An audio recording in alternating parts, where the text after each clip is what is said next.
meditation and stress management. There are many ways to manage stress, including music and storytelling and entertainment and dance and imagination and massage. But meditation seems to be the most reliable, as I'll show you some studies.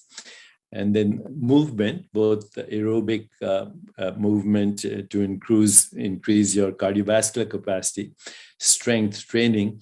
But recently, a lot of very fascinating research on movement, as in yoga or Tai Chi or Qigong or any of the martial arts, which stimulates the vagus nerve in the body, which counteracts the sympathetic overdrive that is creating all the havoc in the world.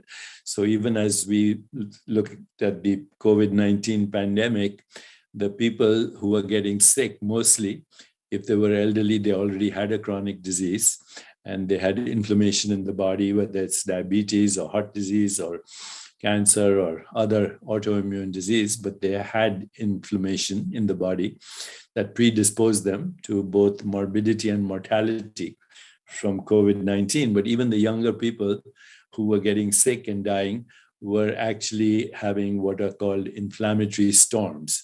And inflammation, depression, stress, anxiety precede both acute and chronic illness in almost all the meta-analysis we've done so far. So during the COVID-19 pandemic, we had the opportunity to look at the indicators, the biological markers of what could predispose people to morbidity and mortality from COVID-19. And it was inflammation, depression, stress, anxiety.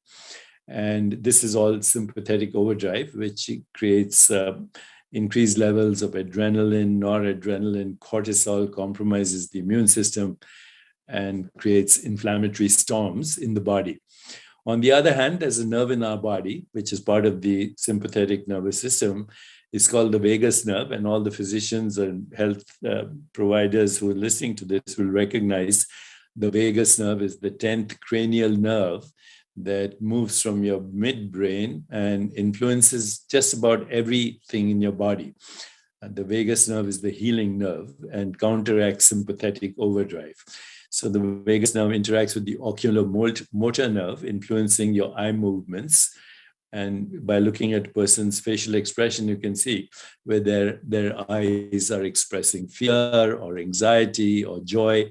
It also influences the facial nerve. We have about 57, not about, we have 57 facial muscles that express over 100 different emotions.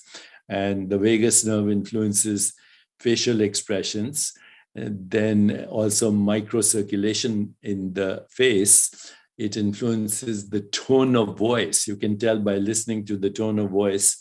If you have basic understanding of tone of voice in a particular person, the tone of voice can reveal their state of mind, whether they're anxious, frustrated, happy, sad, etc.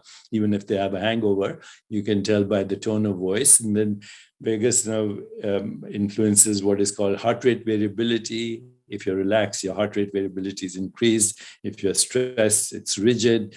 It influences the depth of breath or breathing. It pierces the diaphragm, influences self-regulation in all the hollow organs of your body and even the solid organs of your body. And then it influences the microbiome in your gut, where 80% of the serotonin in your body is made in your gut by microorganisms, 99% of which are bacteria. Health, fitness और पोषण पर पाए best doctors की राय सिर्फ famhealth.in पर और हमारी YouTube page my fam health पर सब्सक्राइब करना ना भूलें।